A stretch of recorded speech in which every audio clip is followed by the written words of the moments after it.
हे हाउस जोश। हाय हाय। अरे बोल तो हाउस जोश। हाय हाय हाय हाय क्या हाय हाय हो गया खत्म। अभी बैठे की देख कैसा तू। नहीं बैठी अभी तक बैठी ऊपर चल चल बैठी अब तक। अभी देख रहा है तेरे चेहरे पे।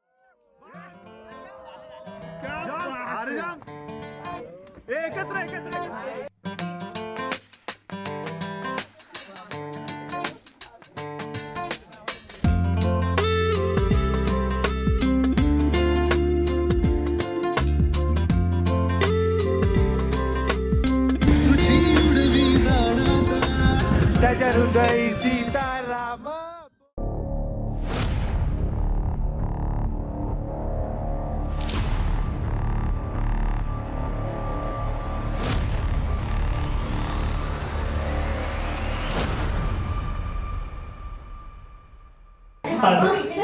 किती कॅमेरे ठेवतोय आपण मग. एकदम ओरिजिनल पॉडकास्ट करतो. फुल कर दे फुल कर स्क्रीन व्हिडिओ कर आली.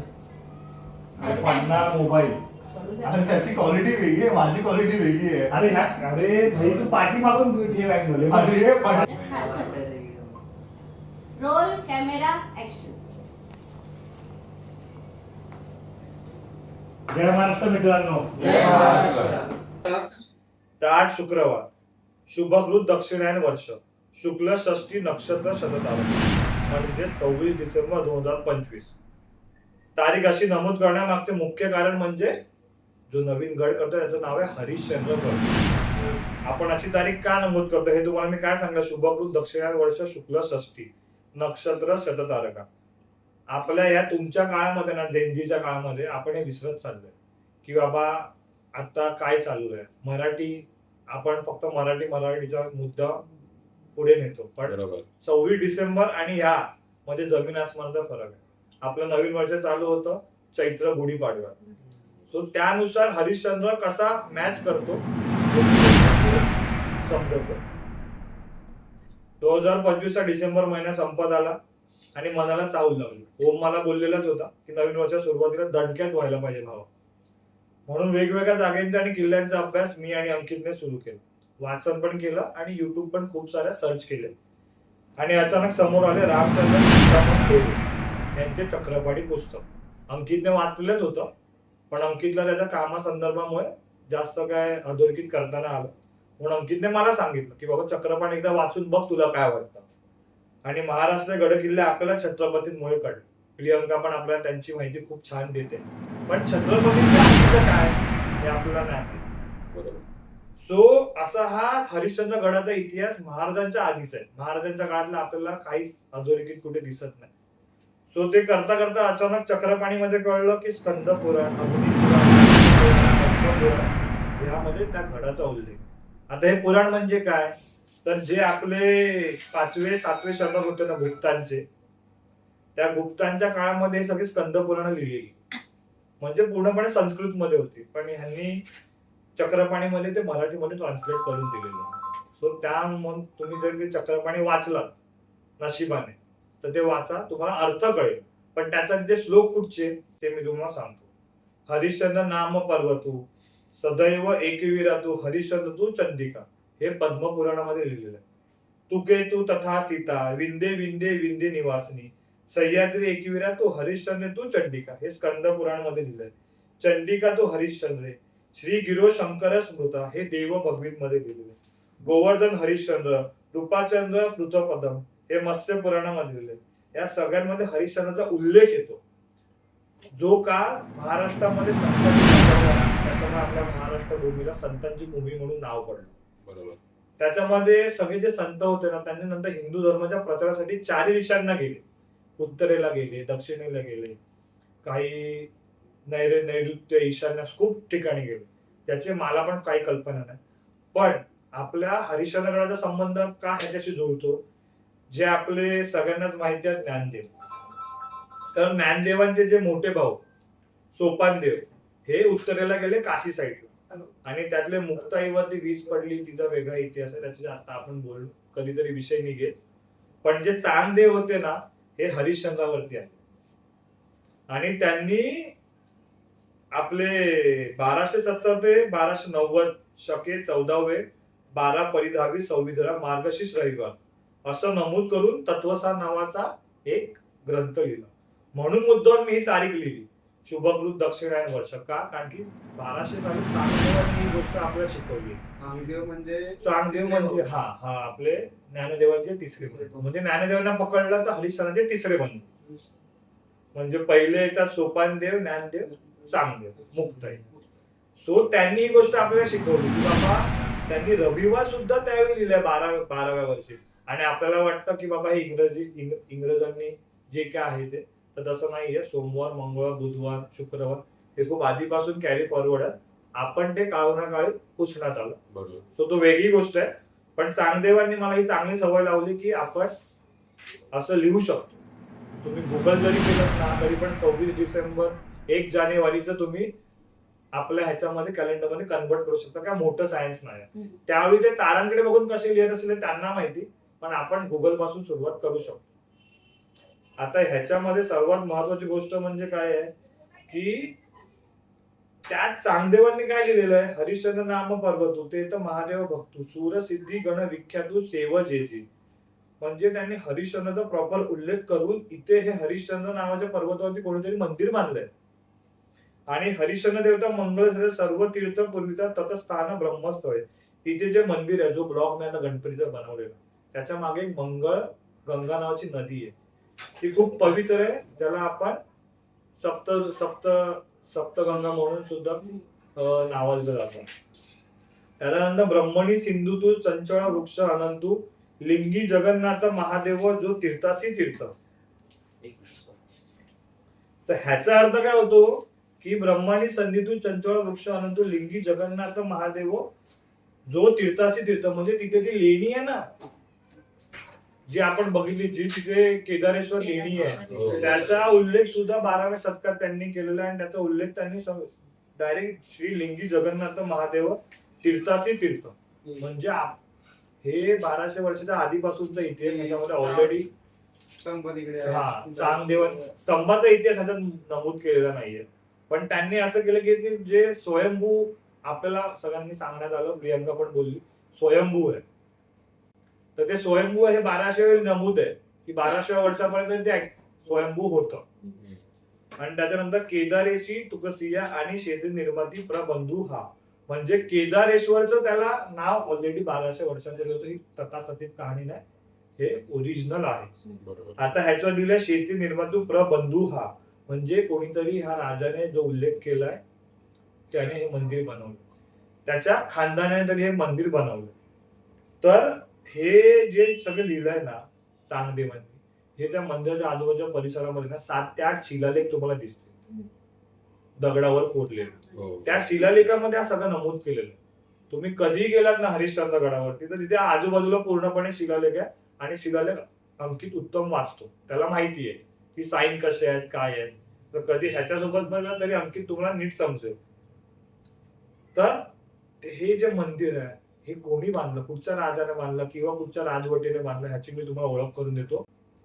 त्याचं नाव आहे शिलाहार राजा झंज. ठीक आहे, गुगलवरती तुम्ही बघू शकता.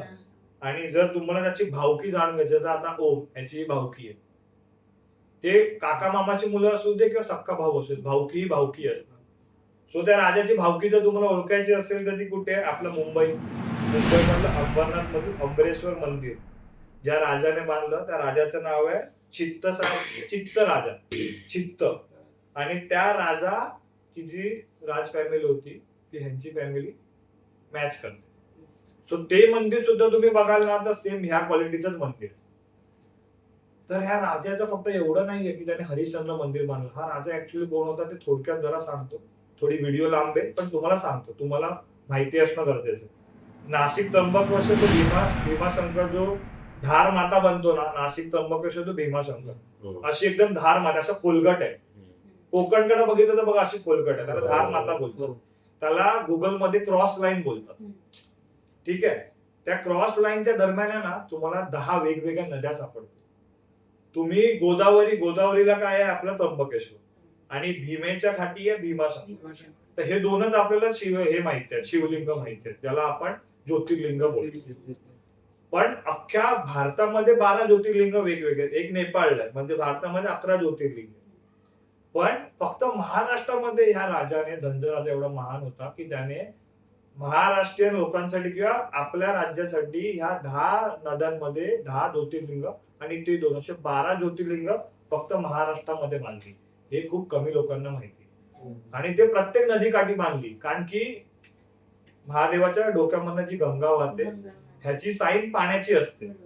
सो प्रत्येक नदीकाठी त्याने मंदिरं बांधली. तर त्या नद्या कुठच्या? एक वाकी, बाम, धारणा, कडवा, प्रवरा, मुळा.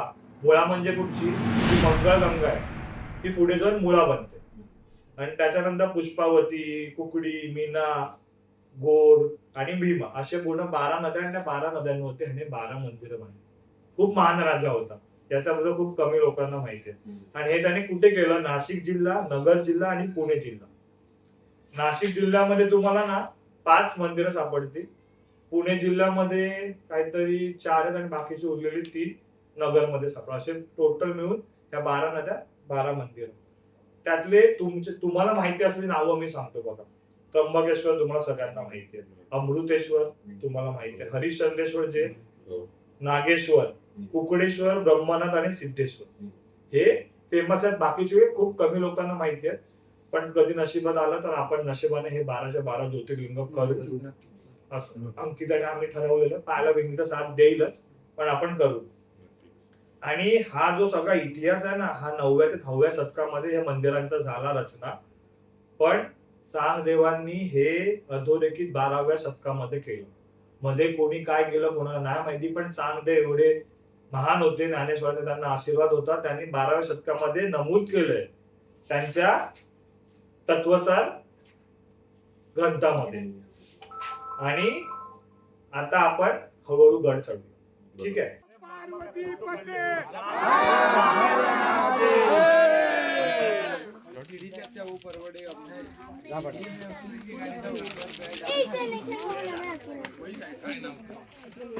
उनको भी निकालनी है, फटाफट खड़ी दो.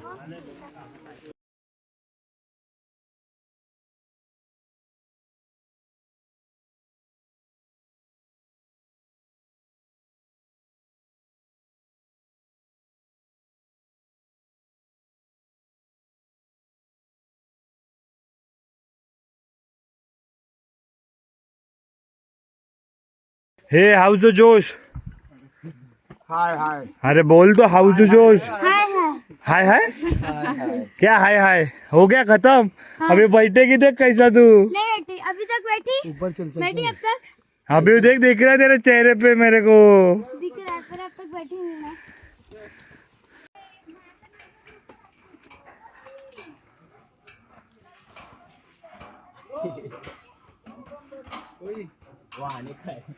गड चढताना पहिले आपल्याला स्टेप्स येते ती लोखंडी पायरी. लोखंडी पायरी जशी आपण क्रॉस केली ना की सगळे फोटो शूट करतात. पण डाव्या बाजूला तुम्हाला आता हल्लीच एक मोराचं चित्र रंगटलेलं दिसेल आणि काकडाचं चित्र. ते का रंगटलंय मला त्याचा काही कल्पना नाही, पण त्याचे खूप मोठा इतिहास लपते. आणि तो शोधला तो डॉक्टर अशोक मराठे यांनी. 5000 ते 50,000 वर्ष जुनी तिथे त्यांना नवाश्मयुगातली मायक्रोलिथ तुम्ही गुगल कराल ना तर त्याचा अर्थ होतो अश्म हत्यार. म्हणजे जे अश्मयुगातली हत्यारे असतात ना, भाला काय आहे, कुल्हाडी जे काय आहेत ना लाकडाला बांधलेली, हे त्यांना खूप मोठ्या संख्येमध्ये जे सापडले. ते अजून कन्फर्म नाही, पण त्यांनी असं भाकीत केलं की इथे कारखाना होता हत्यार बनवायचा. अश्मयुगातला इथे कारखाना होता. हा वेअर हाऊस जे काय असेल ते, किंवा इथून त्यांची सप्लाय होत होता, किंवा इथे व्यापारासाठी लोक येऊन व्यापार करत असतील. खूप काही असू शकतं. पण हरिश्चंद्रगड हा 50,000 वर्ष जुना इतिहास सापडला गेला. आणखी असा करत असतो मध्ये मध्ये.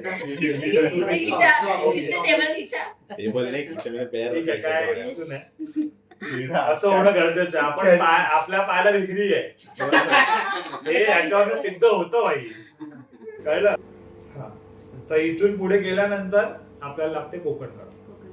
म्हणजे तुम्ही जो अश्मयुगाचा तुम्ही जे बोललो ते नेहमी लक्षात ठेवा. कधी तुम्ही कोणाला घेऊन गेला तरी आवर्जून सांगा की हे 50,000 वर्ष जुना याचा इतिहास आहे.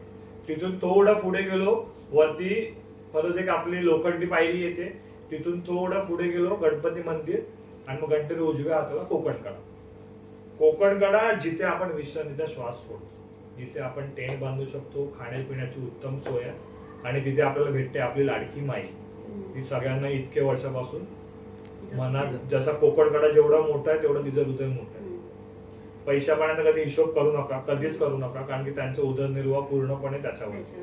सो ते जे काय पैसे बोलतात ते मोठ्या मनाने तुम्ही पण द्या आणि तिथे मस्त मुक्काम करा. त्या आजींनी बनवलंय जेवण सगळं आणि ही आजींची टीम इथे पूर्ण. आणि बाबा कांदा कापतात आहेत.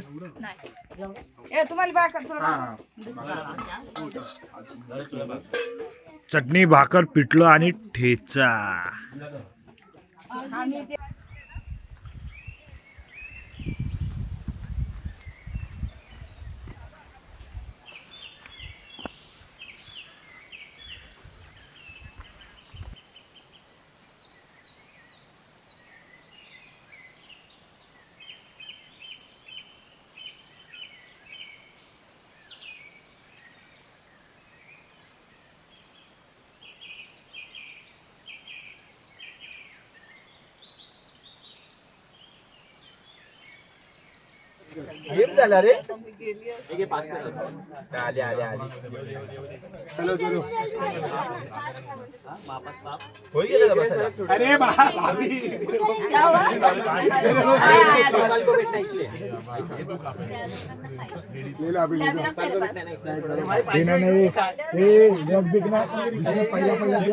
पुढे पास करू क्लिअर.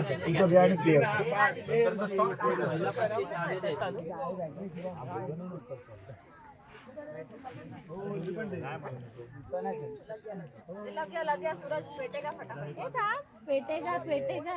तू मासा लावली मध्ये व्हिडिओ तर बरोबर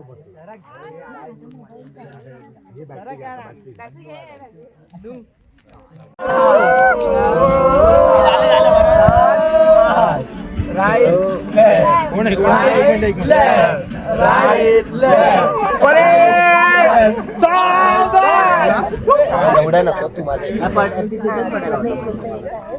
14 जणांमध्ये आपण गेम चालू करू आणि बाकीच्या नखरे मला सहन होणार नाही. हे छोटू आवाज ऐसे की काय छोटू तू काउंट केलं. अरे आएगा वो मेरे को आएगा. 36 आले. बाकी सगळे टेंट मध्ये झोपलेत. पूर्वी ए चांदरे या ऋषीला बोला. ऋषीला बोला. सितारे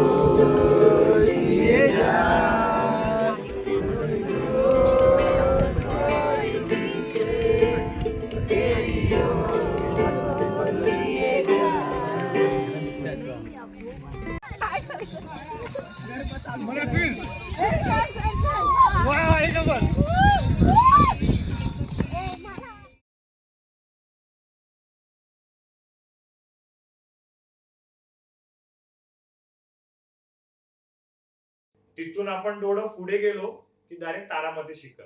दुसऱ्या दिवशी बघा किंवा तेव्हा बघा तुमची उत्खंड, तुमच्या ताकद किती आहे तुमच्यावर.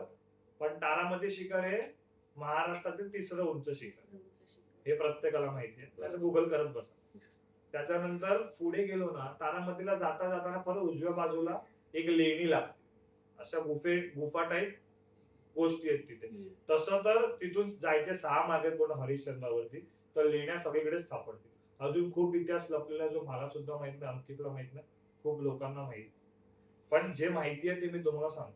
तर ती जी लेणी लागते ना, त्या लेणीमध्ये ना अत्यंत सुंदर अशी बाल गणेशाची मूर्ती आहे, जी दिगंबर अवस्थेत. ते अंकितने त्याची पूर्ण मातीची शिल्प बनवलेलं होतं, जे मला नंतर मिळेल ते मी नक्की दाखवेन व्हिडिओ मध्ये. सो ती 5 ते 7 फुटाची आहे, पण ती जर कोण पण बघेल ना तर ती पूर्ण डोळ्यामध्ये भरकत. खूप सुंदर आहे. त्याला नंतर कोणी कलर मारला, कोणी बनवलं हे काय सध्या माहित नाही, पण ती सुंदर मूर्ती आहे. तुम्ही आकर्षणाचा एक विषय. आता आपण महाराजांचा काळ वगळला, कारण की महाराजांचा इतिहास ह्याच्यात नाही. तर ह्याच्यामध्ये 1800 शतकातला ह्या गडाचा एक इतिहास आहे, जो खूपच कमी लोकांना माहिती आहे. तो कसला आहे तर आपले कोकण, पुणे नाही कोकण, कोकणाजवळच्या देवरुख जवळ साखरपा गावाचं एक गाव आहे. तिथे एक गरीब म्हणजे मिडल क्लास जोशी कुटुंब होतं. त्या जोशी कुटुंबामध्ये एक विष्णुपंत नावाची व्यक्ती जन्माला आली, जिने पुढे इतिहास बदलून टाकला. आपण पण ह्या गोष्टी करण्यासाठी बोध घेणं खूप गरजेचं आहे. तर ते त्यांच्या बहिणीकडे पुण्याला गेले, त्यांच्या गावाला, अभिमान माझा पुण्याचा. त्या पुण्यामध्ये बहिणीकडे मुक्कामाला असताना त्यांच्या कानावरती एक दवंडी ऐकायला आली. ती कसली दवंडी होती की किल्ल्यावरचे किल्लेदार मरण पावले आहेत, नवीन वाटेने गडमाता जो कोण सर करेल त्याला गडाच्या किल्ल्या देण्यात येतील. सो विष्णुपंत कसे, या भावासारखे त्या भावासारखे एकदम जोशीले नौजवान, भाई काय फुल ना फुलाची वगैरे ट्राय तर करू आपण. आणि त्यांनी तो गड सर केला. एकूण 6 मार्ग आहेत ना का ते हरिश्चंद्राचे, त्यांनी कधी 7वा मार्ग काढला आणि त्यांना त्या गडाच्या किल्ल्या मिळाला. हे इतिहासामध्ये नोंद द्या, मी असं हवेमध्ये बोलत नाही. त्यांना किल्ल्या मिळाला आणि त्यांना एक पदवी मिळाली, विष्णुपंत हरिश्चंद्र गडकर. मग त्यांचं जोशी नाव पुसलं गेलं आणि त्यांचं नाव पडलं विष्णुपंत हरिश्चंद्र गडकर. सो 1818च्या युद्धामध्ये ते मरण पावले. सो त्यांचं जे काय तिथे वरती गडावरती त्याच्या फॅमिलीने ते लाकूड खूप सारे वासे बिसे होते, त्यांच्या घरातल्यांनी फॅमिलीने सहमतीने विकले आणि ते पुण्याला स्थायिक झाले. सो तुम्हाला जर अजून इतिहास बघायचा असेल तर पुण्यामध्ये जोशी वकिलांचा वाडा खूप विख्यात आहे. तर तुम्ही बघा, तुम्ही जाल तर ते हरिश्चंद्र गडकर आहेत. सो तुम्ही तिथून त्यांची माहिती बघू शकता. आणि आता एक महत्वाची गोष्ट जी मला आणि अंकितला खूप जास्त अनुभवायची आहे, देवाच्या कृपेने तुम्ही पण त्यात एक भाग असाल, आणि ती सांगणं म्हणजे ती लपून ठेवायची असते, पण आता तुम्ही आपली फॅमिली आहे, तुमच्यापासून कायच लपवणार. तर ती खूप महत्वाची गोष्ट जी 2008 साली आलेली होती. त्यानंतर अंकित काय बोलते 2015, 2008, 2015, 2022 आणि आता ती 2029 ला येईल. 28 की 29 ला येईल. जर आपण एकमेकांमध्ये लफडी नाही केली तर आपण एकत्र बघू शकतो. जर आपण एकमेकांची तोंड वाजवली तर तो विषय पुन्हा होणे अशक्य आहे. तर ते काय आहे नेमकं, तर ते आपल्या ओम भाऊचं पुष्पोत्सव. म्हणजे ह्याला जशी फुलांची आवड आहे तशी तिथे तो ओम असा वेळापेचा होईल. पुष्पोत्सव म्हणजे काय तर कारव्यांची जत्रा, जी बाकी ठिकाणी आता तुम्ही जिथे पण युट्यूब बघता, तर आता काय ते सोशल मीडियाने फुल फॅड केलेलं. पण हरिश्चंद्र बघायचा एक पर्टिक्युलर काळ आहे जो दर 7 वर्षांनी येतो, पण तो असाच तुम्ही बघू शकत नाही. आणि त्याचा मागचा इतिहास काय तर ते सह्याद्री आपला अग्निपुत्र आहे. अग्निपुत्र म्हणजे काय तर लावाचा थर, त्याच्यानंतर कातळ टप्पा, परत लावाचा थर कातळ टप्पा. जो कातळ टप्पा आहे त्याच्यामध्येही फुलं आहेत, पण ती अशी वर्षानंतर येतात. पण जर तुम्हाला खरंच बघायचं असेल तर मी मार्ग सांगतो. तिथे जो निळासार, जो पूर्ण प्रॉपर निळासार जो पट्टा दिसतो ना कातळा ह्याचा, तो कुठून बघता येतो तर आपण जुन्नर दरवाजा आहे, जुन्नर दरवाजा राजवाट्याच्या राजमार्गाच्या वाटेने वरती गेलो ना की एक सुंदर असा टप्पा येतो, पण 2028 का 29 मध्येच येणार. सो तेव्हाच तुम्ही तो बघू शकता. नशिबाने आपल्याला भेटेल तर ठीक आहे. आणि आता माझ्या डोक्यात पण नव्हतं, प्रियंकाने सांगितलं इंद्रवज्र, अंकितने पण मला सांगितलं इंद्रवज्र. मग ते असं वाटलं इंद्रवज्र म्हणजे काय ते अणुबॉम्ब बिणुबॉम्ब, मला इंद्राचं वज्र असतं तसं असलं काहीच नाही. इंद्रवज्र म्हणजे कसं, एक सप्तरंगी वर्तुळ तयार होतं आपल्या सावलीमुळे. म्हणजे तू असं कुठेतरी उभा आहेस आणि एक सावली पडते आणि आपल्या मागे ना असं जसं तू साईबाबा आहेस किंवा देव आहे असं एक चक्र तयार होतं, त्याला इंद्रवज्र बोलतात. पण ते असं कधीच दिसत, हे सगळं अफवा आहे किंवा असं लोकांना वाटत होतं. पण हे खरोखर आपल्या नशिबाचा भाग असेल तर आपल्याला कोकणकडं बघायला मिळेल. पण ते फक्त वर्षातून एकदाच बघायला मिळतं, असं कधीच बघू शकत नाही. तो वर्षातून एकदा काय कुठचा हे अंकित मी लपवून ठेवलेलं. जर तुम्हाला खरंच जायचं असेल बघायला तर तुम्ही बोला, तर आता डिस्क्लोज करतो, नाही तर विषय बंद कर. एक पर्टिक्युलर वर्षातून फक्त एकदा तिथे लोक महिनाभर मुक्काम करतात कॅमेरा घेऊन, आठवडाभर महिनाभर, पण त्यांना ते दिसत नाही. जे आपण कोणाचं पुस्तक वाचलं, घाणेकर, प्र के घाणेकरांनी मला तो काळ सांगितला, ती तारीख सांगितली, ती वेळ सांगितली ज्याच्यामध्ये आपण ते इंद्रवज्र बघू शकतो. आता तुम्ही आपल्या भाऊच्या म्हणून सांगतो, इंद्रवज्र दिसतं केव्हा, ते कोकणकडापासून असे ढग वरती जातात. असे नॉर्मल ढग वरतीच आहेत, आपण ऑलरेडी वरती आहे, पण ढग असे वरती. तो काळ कुठचा तुला माहिती आहे? ढग कधी वरती जातात? Common sense. जर तुम्ही 10वी केली आहे तर तुम्हाला माहिती पाहिजे कधी वरती जातात ढग. खालतून वरती केव्हा जातात? मान नको हलव, खालतून वरती केव्हा जातात? हे काय करतात? हा, बाष्पीभवन जेव्हा होतं, जेव्हा बाष्पीभवन होतं तेव्हा ढग खालतून वरती जातात आणि त्याच्यानंतर पावसाचे ढग निर्माण होतात. ढग असेच नसतात, खालतून बाष्पीभवनामुळे ना, जेव्हा बाष्पीभवन होत असतं ना, तेव्हा कोकणकाठची अशी कडा आहे बघ, ही बाई कडा आहे, तर इथून असे ढग वरती जातात. ठीक आहे, आणि इथून पूर्ण एक गुच्छ असतो ढगांचा. हा, ढग असे वरती जातात. तेव्हा जर तो असा उभा राहिला ना, ही जी कोकणकडा आहे ना, ही पश्चिम साईड पडते, ही पूर्व साईड पडते. ठीक आहे, तर आपल्या मागे सूर्य उगवतो, सूर्य इथे मावळतो. तू कोकणकड्याला बघितलं आपण, संध्याकाळी बसलो, सूर्य इथे मावळतो, सूर्य उगवतो पाठीमागे. जेव्हा तू उभा राहतोस ना आणि ढग नशिबाने बाष्पीभवन होत आणि धुक्क तिथे जमले, तर तुझ्या मागे जेव्हा सूर्य असा उगवतो ना, तेव्हा तुझी सावली ढगांवरती पडते. तेव्हाच फक्त ते दिसतं. तुझी सावली पडलं तर कोकण काढाय रे, डायरेक्ट कोकणामध्ये तुझी सावली थोडी दिसणार आहे, पण ढगांवरती जर अशी कुठे पण जर ढगांवर तुझी सावली पडली आणि जर मागे सूर्य आहे, तर ते इंद्रवज्र दिसतं. आणि इंद्रवज्र तेव्हा बघायचा काळ म्हणजे मे महिना संपला की मे महिन्याचे शेवटचे 2 दिवस किंवा जूनचे पहिले 6 दिवस. ह्या 8 दिवसामध्ये तुम्हाला इंद्रवज्र दिसेल. जर तुमच्या नशिबात आहे, माझ्या नशिबात आहे, तर आपण इंद्रवज्र कधीतरी बघू. मे बी आमचा प्लॅन आहे की मे महिन्यामध्ये किंवा जूनच्या पहिल्या आठवड्यामध्ये आपण जाऊ आणि इंद्रवज्र आपल्या नशिबात असेल तर बघू. फोटो तर आपल्याला भाई सगळ्यांना सवयच आहे फोटो, पण एक नशिबाचा भाग की भाई आम्ही त्या गोष्टीचा भाग आहे. तुझी पोरं, माझी पोरगी हे बघणार की बाबा बापाने इंद्रवज्र बघितलं. सो अशा प्रकारे हरिश्चंद्रचा हा असा इतिहास होता आणि तो अंकित पोशुरेमुळे, कृष्णलीलेमुळे मला थोडा कळला आणि मी पण थोडी स्टडी केली. तुम्हाला आवडला तर please subscribe, like, share, comment please. Thank you so much.